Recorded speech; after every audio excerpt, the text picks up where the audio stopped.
Hello students. तो ये हमारा सिमिलैरिटी का 4th लेक्चर है और इसमें हम लोग स्टार्ट करेंगे एसएसएस सिमिलैरिटी के साथ। ठीक है।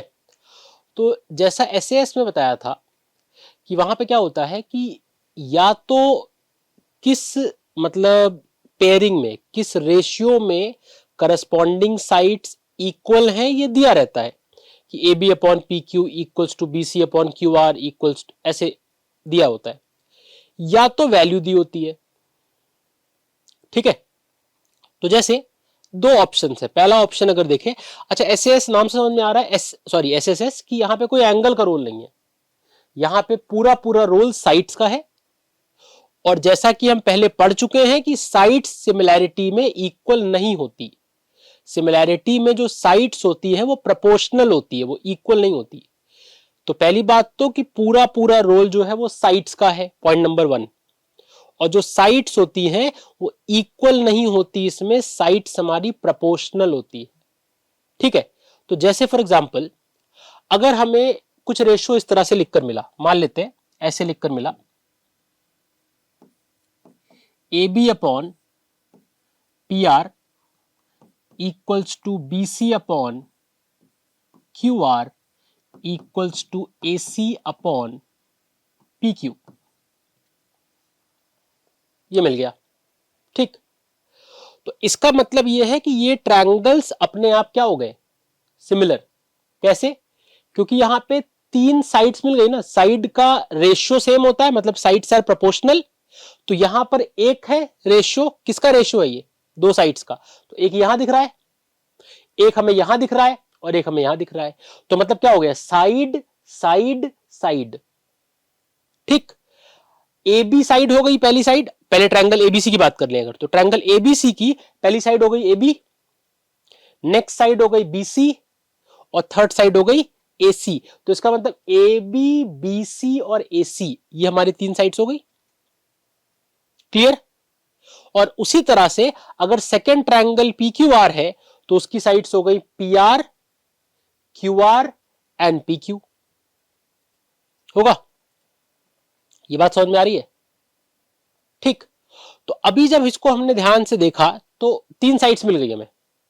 अब नेक्स्ट बात आती है कि सिमिलैरिटी लिखी कैसे जाएगी, मतलब कि वो जो स्टेटमेंट लिखते हैं एंगल में तो बड़ा आसान होता है कि ए एंगल पी के बराबर है तो जहां पर ए है वहां पी लिख दिया, बी एंगल मान लेते हैं क्यू के बराबर है तो जहां बी है वहां पे क्यू लिख दिया। तो जब तक एंगल होता है लिखना आसान होता है, बट अगर एंगल नहीं हुआ तो सबसे पहले समझते हैं कि अगर ये चीज लिखी है तो अगर हमें ये स्टेटमेंट लिखकर मिल जाए, फॉर एग्जांपल एमसीक्यू आ जाए कोई, ये स्टेटमेंट लिखकर मिल जाए और बोले कि सिमिलैरिटी का कौन सा एक्सप्रेशन अलग अलग तरह से लिखा जाए सही है इन चारों में से। ठीक। तो उसमें करते क्या है, देखो पहली बात तो जैसे हम लोग एंगल एंगल में भी समझ चुके हैं कि फर्स्ट वाला जो ट्रायंगल है उसका नाम हम किसी भी ऑर्डर में लिख दे, मैटर नहीं करता। फर्स्ट वाला जो ट्रायंगल है जैसे यहाँ पे एबीसी है, उसका नाम तुम एबीसी लिख दो, एसीबी लिख दो, बीएसी लिख दो, सब सही है फिलहाल। ठीक है। तो फर्स्ट ट्रायंगल का नाम मान लेते हैं कि हमने लिखा ट्रायंगल, ध्यान समझना इस चीज को, ए बी सी। फिर हमने सिमिलर का साइन लगाया।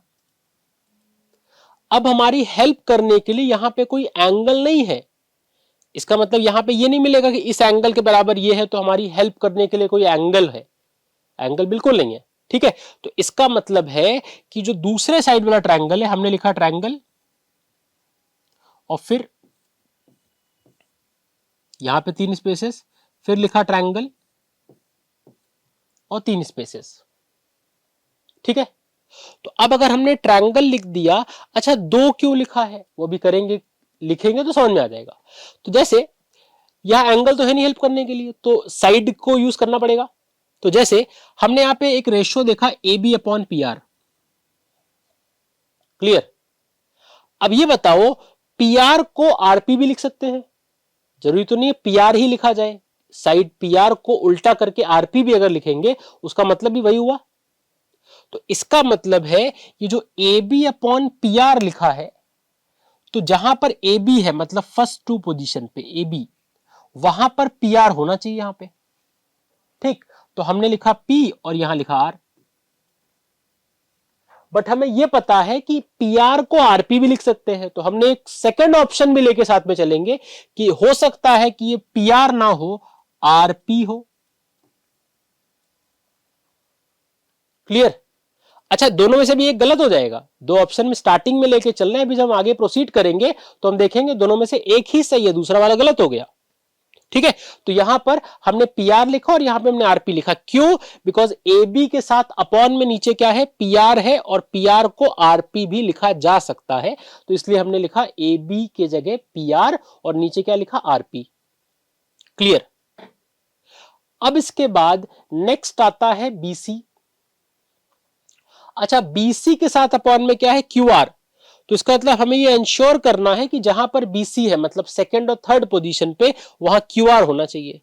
अच्छा, क्यूआर अगर बनाना है तो हमें आर यहां है, यहां क्यू लिख दे। अच्छा, सेकंड वाले केस में अगर देखो तो हमें यहां पता है कि सेकंड और थर्ड पोजीशन पे क्यूआर होना चाहिए बीसी के नीचे, और यहां पर तो सेकंड पोजीशन पे पी लिखा है, मतलब ये गलत हो गया। मैंने कहा ना अभी जब आगे चलेंगे तो दोनों में से एक गलत हो जाएगा, जो सही वाला होगा वो एक्सेप्ट कर लेंगे, दूसरा वाला हट जाएगा अपने आप। ठीक है, तो यहां पे अगर तुम देखो तो अब ये सही है, मतलब ABC similar to P R Q. एक बार चेक कर लेते हैं, पूरा रीचेक कर लेते हैं दोबारा से। तो देखो, A B upon P R है, तो ए बी है फर्स्ट टू पोजीशन पे, यहां पर पी आर भी है फर्स्ट टू पोजीशन पे। फिर बीसी अपॉन क्यू आर है, बीसी कहां है, सेकंड और थर्ड पोजीशन पे। आर क्यू या क्यू आर कहां है, सेकंड और थर्ड पोजीशन पे। करेक्ट, यहां तक सही है। फिर एसी, एसी मतलब फर्स्ट एंड थर्ड, तो एसी है फर्स्ट एंड थर्ड, और अपॉन पी क्यू है, तो पी क्यू भी कहां है, फर्स्ट एंड थर्ड। इसका मतलब इतना सही है और ये हमारा करेक्ट लिखा हुआ है। बात समझ में आई? क्लियर है ये चीज बिल्कुल? एक बार दोबारा से करते हैं, दूसरा कुछ रेशियो लेते हैं। मान लेते हैं हमें लिखा गया ट्रायंगल रेशियो है A B upon M P equals to B C upon N P equals to A C upon P N. मान लेते ये रेशियो मिला। क्लियर? अच्छा, कुछ कुछ ऐसा ही एसएएस में भी लिख सकते हैं। एसएएस को लिखने का तरीका काफी सिमिलर है, लेकिन वहां पर एक एंगल मिल जाता है, तो काफी हेल्प उस एंगल से मिल जाती है, हमें हेल्प हो जाती है वहां पर एंगल की वजह से। ठीक है, तो यहां पर अगर देखा जाए तो A B upon M P equals to B C upon N P equals to A C upon M N है। क्लियर? तो अभी क्या है, जैसा पहले बोला था कि फर्स्ट ट्रायंगल का नाम किस ऑर्डर में लिखा जा रहा है ये बिल्कुल मैटर नहीं करता, तो पहले वाले ट्रायंगल का नाम जिस ऑर्डर में मन हो हम लिख सकते हैं। तो फर्स्ट ट्रायंगल अगर हमने लिख दिया ट्रायंगल एबीसी, फिर हमने सिमिलर का साइन भी लगा दिया। ठीक, फिर इस तरफ हमने क्या लिखा, हमने ट्रायंगल बनाया और 3 स्पेसेस है, नीचे फिर ट्रायंगल बनाया और यहां पे फिर 3 स्पेसेस है। क्लियर? तो अब अगर देखो पहला ट्रायंगल एबीसी है। अच्छा, एबीसी में जहां पर एबी है उसके नीचे एमपी है, यहां पे देखो। ठीक है, एक बार थोड़ा सा इसको ट्राई कर लो, पॉज करके ट्राई कर लो कि क्या लिखा जाएगा, और फिर चेक कर लेना कि अपना सोल्यूशन तुम्हारा सही है कि नहीं, अभी जब आगे आ जाएगा तो। ठीक, तो यहां पे क्या है देखो, ए बी अपॉन एमपी है। अच्छा, ए बी कहां पर है, फर्स्ट और सेकंड पोजीशन पे। अच्छा, हमें यह पता है कि एमपी को पीएम भी लिख सकते हैं। जो चीज एमपी लिखा हुआ है हम एमपी को चेंज करके पीएम भी लिख सकते हैं। तो ए बी के साथ अपॉन में नीचे एमपी है, तो यहां पे सेकंड, फर्स्ट और सेकंड पोजीशन पे 2 ऑप्शन है, या तो हम एमपी लिख दें या फिर तो हम पीएम लिख दें। दोनों ऑप्शन हो सकते हैं, बिकॉज एमपी और पीएम साइड का एक ही मतलब होता है। अगर किसी ने कहा side MP is of 10 centimetre, किसी ने कहा side PM is of 10 centimetre, दोनों का मतलब सेम होता है। तो इसका मतलब एमपी और पीएम 2 ऑप्शन लेके चल रहे हैं, जैसा पिछली बार हुआ था कि अभी इसमें से एक गलत हो जाएगा जब हम आगे बढ़ेंगे तो। ठीक, अब नेक्स्ट आते हैं बीसी अपॉन एनपी। अच्छा, बीसी कहां पर है, बीसी है सेकेंड और थर्ड पोजीशन पे। बीसी है सेकेंड और थर्ड पोजीशन पे। ठीक है, तो इसका मतलब एनपी भी होना चाहिए सेकेंड और थर्ड पोजीशन पे। तो देखो यहां पे पी तो यहां पे है, यहां एन लिख देते हैं, क्योंकि सेकंड और थर्ड पे एन और पी को होना चाहिए, पी यहां ऑलरेडी है, एन लिख दिया। ये गलत है, क्यों? क्योंकि सेकंड और थर्ड पोजीशन पे इसके अकॉर्डिंग एन और पी को होना चाहिए। यहां तो सेकंड पोजीशन पे एम है, P तो यहां आ गया तो गलत हो गया, ये तो मतलब ये गलत हो गया, ये वाला सही हो गया। अच्छा, इसका मतलब ये जरूरी नहीं हर बार ऊपर वाला ही सही होगा, बाय चांस कोइंसिडेंस है कि दोनों बार ऊपर वाला सही हो गया, नीचे वाला गलत हो गया। ठीक है, तो इस तरह से हम लोग सिमिलैरिटी लिखते हैं, वो स्टेटमेंट लिखते हैं in case of S S S similarity. और थोड़ा थोड़ा इससे थोड़ा आसान होगा, लेकिन एस एस में भी ये लॉजिक लगता है, वहां पर एक एंगल मिल जाता है तो फर्स्ट वाला अल्फाबेट एंगल से ही फिक्स हो जाता है, सेट हो जाता है, और बाद में साइड का रेशियो देख के हम लोग लिख लेते हैं। ठीक है, तो ये लिखना समझ में आ गया कि एस एस एस सिमिलैरिटी को लिखा कैसे जाएगा। क्लियर। अब जैसा कि मैंने एस एस में भी बताया था कि ये जो रेशियो इक्वल है, या तो ये रेशियो इक्वल दिया होगा तुम्हें पेपर में, क्या दिया होगा, A B upon M P equals to B C upon N P equals to A C upon M N, ये लिखा हुआ मिलेगा, दिया होगा। अदरवाइज अगर दिया नहीं होगा तो दूसरा ऑप्शन क्या है कि हमें ए बी की लेंथ दी होगी न्यूमेरिकल वैल्यू, बी सी की न्यूमेरिकल वैल्यू, ए सी की न्यूमेरिकल वैल्यू, एम एन की, एन पी और एम पी की न्यूमेरिकल वैल्यूज, और उसके बाद हमें क्या करना है, हमें यह देखना होगा कि किसके साथ किसको पेयर करें, मतलब अलग से निकालेंगे, क्या निकालेंगे, A B upon M P निकालेंगे साइड में, ये इतना आ गया। फिर हमने निकाला B C upon N P, ये इतना आ गया। और तीनों जब सेम आ जाएंगे तो पहली इक्वेशन 1, दूसरी 2, तीसरी 3, हम कहेंगे from 1, 2 and 3 this equal to this equal to this, और वो एस एस सिमिलरिटी हमारी प्रूव हो गई, sorry S S S similarity. ठीक है, ये बात समझ में आ गई। कुछ क्वेश्चन करते हैं इस पे तो और थोड़ा क्लियर होगा ये। जैसे ये क्वेश्चन है, क्या कह रहा है, ऑब्जर्व द गिवन फिगर, ये फिगर दो यहां बने हुए, and find the value of P.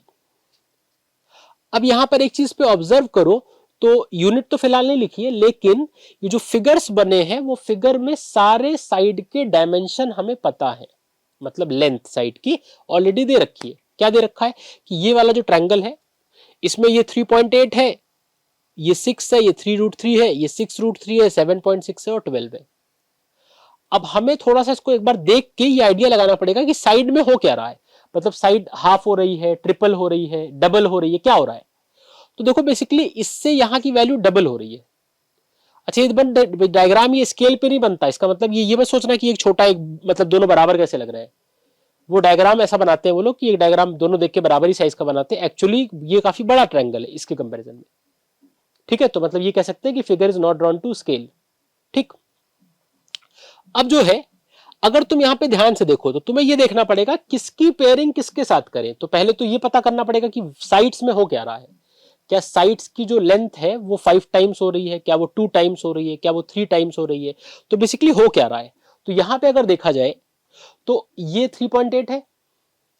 अच्छा, 3.8 का 7.6 डबल होता है, तो देखो डबल हो गया, एक आइडिया लग गया कि 3.8 को मुझे इसके साथ पेयर करना चाहिए।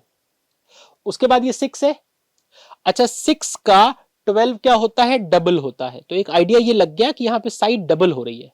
ठीक है, और डबल कौन सा किसका ये ध्यान रख के करना है, तो इसका डबल ये है, 6 का डबल 12 है, तो ऑब्वियस सी बात है बच के आ रहा है 3√3 का डबल 6√3 होगा। क्लियर, इसमें कोई डाउट नहीं है।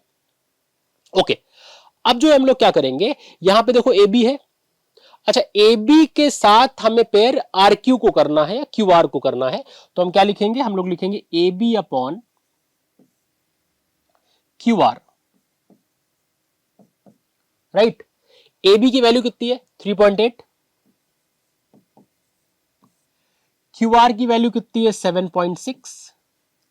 अच्छा 3.8 का ये डबल होता है तो कैंसिल होके आ जाएगा 1/2। ठीक, तो ये हमारी फर्स्ट इक्वेशन हो गई। ठीक, उसके बाद यहां पर BC दिख रहा है, लेंथ कितनी है 6, और यहां पे PQ दिख रहा है, लेंथ कितनी है 12, तो इसका मतलब ये हो जाएगा BC अपॉन PQ 6/12, कैंसिल होकर फिर कितना आ जाएगा 1/2। क्लियर, इसके बाद नेक्स्ट आता है, ये लेंथ है AC और ये लेंथ है PR, तो यहां पे क्या लिखेंगे AC अपॉन PR। AC की जो लेंथ है वो 3√3 है और PR की जो लेंथ है वो 6√3 है। √3 √3 काट दो, 3 और 6 कट के भी आ जाएगा 1/2। ठीक है। तो जैसा मैंने तुम्हें स्टार्टिंग से ही बताया था कि क्या करना है, सिंपल सा लॉजिक है कि तुम्हें यह देखना है कि इस ट्रायंगल की कौन सी साइड को इस ट्रायंगल की कौन सी साइड के साथ पेयर कर दिया जाए। ठीक है, बाय चांस हमने इसके साथ इसको पेयर किया, इसके साथ इसको किया, इसके साथ इसको किया और वो नहीं मैच हुआ, सेम नहीं आया, तो कोई बात नहीं, इसको कैंसिल कर दो, नई पेयरिंग करके देख लो। ठीक है, लेकिन ये पक्का होना चाहिए कि पेयरिंग करने के बाद जो वैल्यूज आ रही हैं, पहली वैल्यू, सेकंड वैल्यू और थर्ड वैल्यू, ये तीनों सेम आनी चाहिए, डिफरेंट नहीं आ सकती। ऐसा भी नहीं हो सकता कि दो सेम हो, ऐसे होगा नहीं ऐसा कि तीसरा अलग हो, तीनों सेम आनी चाहिए। ठीक है, बेटर ये होगा कि पहले ओरली करके देख लो कि किसके साथ किसको रखा जाए तो वैल्यू सेम आएगा। क्लास 10th में इतना ओरल कैलकुलेशन हम लोग कर सकते हैं, तो पहले ओरली करके देख लो, या रफ कॉलम में थोड़ा अगर करना है तो रफ में करके देख लो और फिर उसके बाद उसको पेयर कर दो।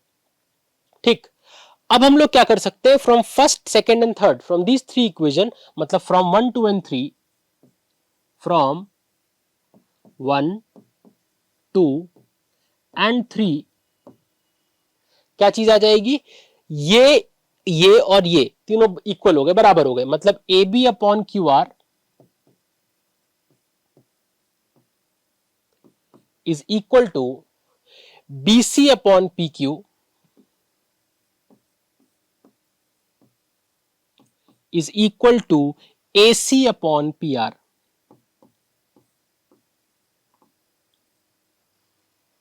होगा या? अब अभी मैंने लिख के दिखाया था कि साइड का रेशियो जब मिल जाता है उससे सिमिलैरिटी कैसे लिखते हैं एसएसएस के केस में। ठीक है, तो वो लिखने जा रहे हैं, फिर से एक बार समझ लो। देखो, हमने पहला ट्रायंगल किसी भी ऑर्डर में लिखा, तो पहले ट्रायंगल में वर्टेक्स तो साफ साफ दिख रहा है, अगर ए बी, बी सी और ए सी तीन साइड है तो पहले ट्रायंगल का नाम एबीसी मान लेते हैं, हमने एबीसी लिख लिया। तो एबीसी सिमिलर टू, अच्छा जैसे मैंने बता रखा है कि दो केस लेके चलेंगे, मतलब एक बार हम लोग लेंगे, फर्स्ट केस में 3 जगह खाली है, सेकंड केस में भी 3 जगह खाली है।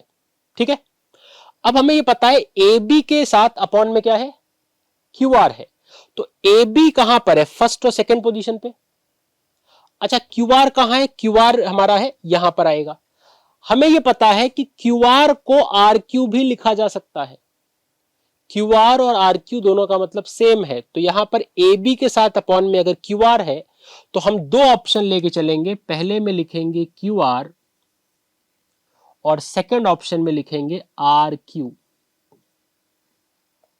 क्लियर, ए बी के जगह पे फर्स्ट ऑप्शन में लिखा क्यू आर और सेकंड में आर क्यू, दोनों का मतलब सेम है, पी क्यू भी वही है, मतलब सॉरी क्यू आर भी वही है और आर क्यू भी वही है। ठीक, अब आगे चलते हैं, आगे चलेंगे तो सेकंड और थर्ड पोजीशन पे देखा जाए तो यहां बीसी आ रहा है, सेकंड और थर्ड पोजीशन पे। अच्छा यहां पे क्या होगा, सेकंड यहां पे बीसी के साथ पी क्यू है अपॉन में, मतलब सेकंड और थर्ड पोजीशन में बी क्यू आना चाहिए, बट यहां पे तो आर आ गया सेकंड पोजीशन पे, तो गलत हो गया, यहां पे तो क्यू यहां पे आ रहा है, इसका मतलब ये वाला केस होगा, पी क्यू आना चाहिए था, क्यू यहां है, पी को यहां लिख दो। ठीक है, तो क्या हो गया, हमारा रिजल्ट आ गया ट्रायंगल एबीसी सिमिलर टू ये। अच्छा ये जो मैं वर्किंग यहां पे मैंने करके दिखाई, इसको रफ कॉलम में करना, ये फेयर में नहीं करेंगे। फेयर में क्या लिखेंगे, डायरेक्ट फेयर में सिमिलरिटी वाला स्टेप लिखेंगे कि triangle ABC is similar to triangle R Q P, और ब्रैकेट में क्या लिखेंगे, सिमिलरिटी की criteria S S S similarity. ठीक है, अब इसके बाद क्वेश्चन में क्या पूछा था, सिमिलर तो हमें करना पड़ा वो निकालने के लिए जो क्वेश्चन में निकालने बोला था। क्वेश्चन में पूछा था find the value of angle P. ठीक, अब इसमें एंगल पी, देखो सिमिलर ट्रायंगल के कोरस्पॉन्डिंग एंगल बराबर होते हैं, तो यहां पे एंगल पी है, कहां पर है एंगल पी, थर्ड पोजीशन पे, तो उस थर्ड पोजीशन पे यहां पे क्या है, सी है, इसका मतलब पी के जगह पर यहां पर सी है, तो इसका ये मतलब हुआ कि जहां पर P है वहां पर C है, मतलब एंगल P एंगल C के बराबर है। तो अगर मुझे एंगल P निकालना है तो हम एंगल C पता कर ले। अच्छा इस ट्रायंगल में एंगल C नहीं पता है, लेकिन हमें दो एंगल तो दे रखे हैं और हमें पता है ट्रायंगल के तीनों एंगल का सम 180 होता है। तो अगर उसका एक एंगल ये 80 दिया है और ये 60 दिया है, तो अगर हम एंगल सम प्रॉपर्टी लगा दें तो ये वाला एंगल, मतलब ओरली नहीं करेंगे हम, ऐसे कर दे रहे हैं पेपर में अगर आएगा तो हमें लिख के करना पड़ेगा, तो ये एंगल 40 आ जाएगा। अगर ये एंगल 40 आ गया तो हमें पता है कि जो हमारा एंगल C है वो एंगल P के बराबर होगा, बिकॉज कॉरेस्पॉन्डिंग है दोनों। तो इसका मतलब एंगल P भी हमारा 40 डिग्री आ जाएगा। तो पहले इस डायग्राम में हम एंगल सम प्रॉपर्टी से एंगल C को कैलकुलेट करके दिखाएंगे कि sum of all angles of a triangle is 180, therefore मतलब पूरी वर्किंग दिखाएंगे। और जब एंगल C आ जाएगा तो फिर हम क्या लिखेंगे कि ये ऑर्डर में सिमिलर है, and therefore since similar triangles के जो कॉरेस्पॉन्डिंग एंगल्स होते हैं दे आर इक्वल, तो एंगल P जो है वो एंगल C के इक्वल होगा। क्लियर? ये बात समझ में आ गई? ओके, अब आते हैं नेक्स्ट क्वेश्चन पे। नेक्स्ट हमारा ये है क्वेश्चन। क्वेश्चन क्या कह रहा है, in the given figure find DE। हमें इस फिगर में DE फाइंड करना है, ठीक है। अब जैसा कि बताया था, क्या पॉसिबिलिटी है? दो, या तो बहुत कम केसेस वैसे ऐसा होगा कि वो रेशियो दे रखा होगा कि this upon this equal to this upon this equal to, क्योंकि तब तो हमें कुछ करना ही नहीं, तब तो हमें सीधे आंसर लिख देना है। ज्यादातर केसेस में क्या करेगा कि वो साइड की लेंथ बता देगा, जैसे इस केस में। अब यहां पे क्या है, यहां पर उसने बोल रखा है, अगर अच्छा ट्रायंगल की बात करें अगर, तो इस डायग्राम में दो ट्रायंगल दिख रहे हैं। एक ट्रायंगल है ADE, ट्रायंगल ADE। अच्छा, अगर ADE ट्रायंगल के तीनों साइड की लेंथ लिखें तो AD की लेंथ कितनी होगी? 3, यूनिट नहीं लिखा है तो 3 लिख सकते। A कितना होगा? 2, और D हमें नहीं पता। ठीक, दूसरा वाला ये रफ में करना है, ये तुम खाली तुम्हें समझाने के लिए करके दिखा रहे हैं। दूसरा वाला जो ट्रायंगल है उसका नाम है ट्रायंगल ABC। अच्छा, इसकी जो साइड है वो क्या है? एक साइड है AB। AB की अगर लेंथ निकालें तो AB की लेंथ कितनी है? देखो ये है 3 यहां से यहां तक, और ये है 1, तो 3 + 1 4। और अगर AC की बात करें तो यहां से यहां तक 2 है और फिर यहां तक 4 है, तो AC की वैल्यू हो गई 6 होगा। 2 + 4 6 होता है। और BC कितना हो जाएगा? BC है हमारा 5। क्लियर? तो अब हमें यह देखना है, इस डायग्राम को देखना है कि इसमें कौन सा किसके साथ मैच करे। जैसा पहले क्वेश्चन में भी किया था कि इसके साथ, देखो इतना तो क्लियर है कि दोनों नंबर इधर से नहीं लेने हैं, एक नंबर इधर से एक नंबर इधर से, मतलब एक साइड इस ट्रायंगल की एक साइड इस ट्रायंगल की। ये देखना है इसके साथ इस ट्रायंगल से क्या लिया जाए जिससे कि जो रेशियो बने वो इक्वल बने। ठीक है, तो यहां पर AD3 है, हमें ये देखना है, देखो 3 का डबल ये है 6, और यहां ये 2 है, 2 का डबल क्या है 4। इसका मतलब है AD के साथ AC को ले ले, तो यहां पे क्या आएगा AD upon AC equals to AD3 है AC 6 है, तो क्या आ जाएगा 3/6, कट के आ गया 1/2। ठीक, उसके बाद यहां पर AE लेंगे, AE का डबल AB है, तो यहां पे आ गया AE अपॉन AB जो कि कितना आएगा 2/4, कट के आ गया 1/2। हो गया। अब यहां से क्या हुआ, देखो ये दोनों सेम आ गया। अगर ये सेम ना आता तो हम रीचेंज उल्टा करते, इसको इसके साथ इसको इसके साथ दोबारा से करते। ठीक, अब देखो दो साइड तो मिल गई, एंगल एक चाहिए, तो पहले अगर हम लिखें तो in triangle ADE and triangle ACB, सबसे पहले तो ये दोनों इक्वल है, मतलब AD upon AC equals to AE upon AB। ये कैसे आया, अगर इसको हम इक्वेशन 1 ले लें, इसको इक्वेशन 2 ले लें, तो ये आएगा फ्रॉम 1 and 2। ठीक, अब हमें क्या चाहिए, अब हमें एक एंगल चाहिए, बिकॉज दो साइड तो मिल गई, तीसरी साइड तो दी रही है कि रेशो मिल जाएगा। तो अब हमें ध्यान से अगर देखो तो AD और AE के बीच में ये एंगल आएगा। देखो AD और AE डायग्राम में देखो, ये AD, ये है AD, और ये क्या है AE, तो उसके बीच में ये एंगल आ रहा है। और नीचे वाली साइड अगर देखें AC और AB, AC ये है AC और AB, तो उसके बीच में भी ये आएगा। और देखो वैसे भी ध्यान से अगर तो साफ साफ दिख रहा है कि इन दोनों ट्रायंगल में एंगल ए हमारा एक कॉमन एंगल है, वो विजिबल है कि दोनों ट्रायंगल में एंगल ए हमारा कॉमन एंगल है। ठीक है, तो यहां पे क्या लिखेंगे, angle A equals to angle A common.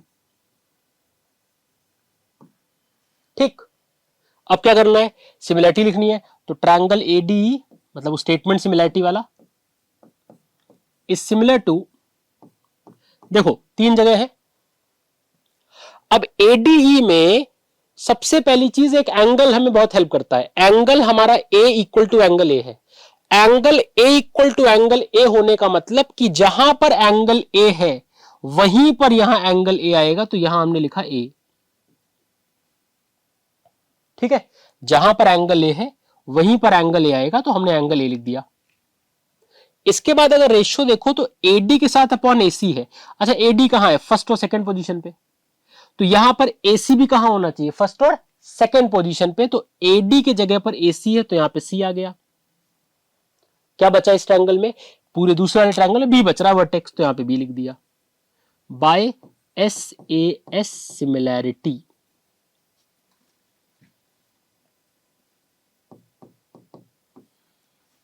Clear, तो ये हमारे सिमिलर हो गए, सिमिलैरिटी लिखना सीख गए, क्योंकि देखो ये स्टेटमेंट अगर गलत हो गया तो आगे का क्वेश्चन, पूरे जो आगे के पार्ट्स होंगे वो सब इस पर डिपेंड करते हैं। तो अगर ये गलती से मिसमैच हो गया, इधर का ऑर्डर और इधर का ऑर्डर डिफरेंट हो गया, तो आगे के सारे पार्ट्स गलत हो जाते हैं, तो उसके मार्क्स तो वैसे भी नहीं मिलेंगे और जनरली फिर इसके मार्क्स नहीं मिलते। तो ये चीज ध्यान रखना कि मिसमैच नहीं होना चाहिए।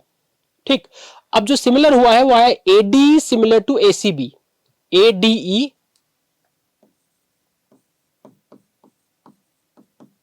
Similar to ACB. अगर यहां से लिखे रेशियो तो क्या लिखेंगे, AD upon AD upon AC is equal to D upon CB is equals to AE upon A B, ये आएगा। अब ध्यान से अगर देखो पीछे, तो यहां पे देखो एई अपॉन ए बी की वैल्यू कितनी है, 1/2। देखो ए अपॉन ए बी है 1/2, ठीक, तो वहां 1/2 रख देंगे। अच्छा, डी और बीसी में बीसी पता है, तो बीसी की वैल्यू यहां रख दे, बीसी 5 है, और ए अपॉन ए बी की वैल्यू हो गई 1/2। ठीक, यहां सॉल्व कर लो, 5 ऊपर चला जाएगा, कैंसिल होके आ जाएगा 2.5 सेंटीमीटर, ये हमारा आंसर हो गया। ठीक है, तो अभी इस लेक्चर में फिलहाल इतना ही, बाकी फिर हम लोग अपने नेक्स्ट लेक्चर में इसके 2 टॉपिक बचे हैं, एक बीपीटी और एक मैप एंड मॉडल्स, वो करेंगे। और एक आध क्वेश्चन एरिया पे और आता है, जहां पर एरिया ट्रायंगल का फॉर्मूला लगा के निकाला जाता है। एरिया वाली जो थ्योरम है वो वहां पे वर्क नहीं करती, वैसे क्वेश्चंस बचे, ये सारे हम लोग आगे के लेक्चर्स में करेंगे। Thank you.